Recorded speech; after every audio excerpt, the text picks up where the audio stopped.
ผิดหวังอีกทีคิดจะหักน้องนี่แต่อายนี่มาซาไปบอกคิดว่าน้องจะมีคนจองหัวใจเมื่อหูข่าวได้เจ็บใจแสนทรมานคนที่มาก่อนคนนั้นก็คือเพื่อนเราบอกหูจักคำจะว่าวพอเฮาก็เป็นเพื่อนกันเลยต้องตอมตม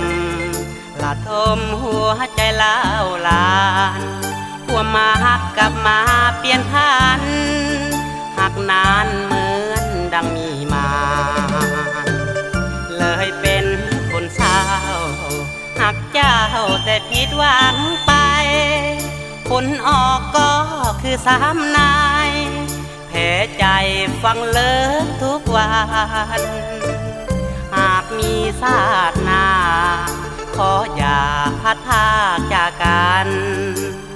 ส่วนหัวใจอ้ายนั้นดวงสิวันหมดสิ้นความหวังจริงห้องเพลงก่อนยอมหับแล้วน้องคนดีคนที่เป็นฝ่ายนี้ก็คืออ้ายนี้แหละนะพออ้ายมาซายิ่งเป็นคนที่หมดทางเมื่อหาของเฮาเหินห่างจากนางด้วยความจำเป็น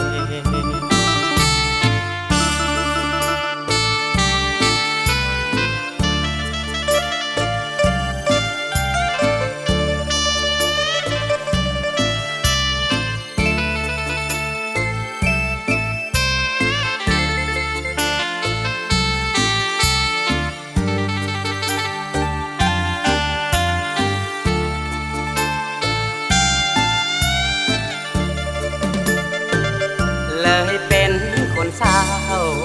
หักเจ้าแต่ผิดหวังไปผลออกก็คือซ้ำนายแผลใจฟังเลิกทุกวันหากมีชาติหน้าขออย่าพัดพากจากกันส่วนหัวใจอ้ายนั้นดวงสิวันหมดสิ้นความหวังยิ่งห้องเพลงก่อนยอมหับแล้วน้องคนดี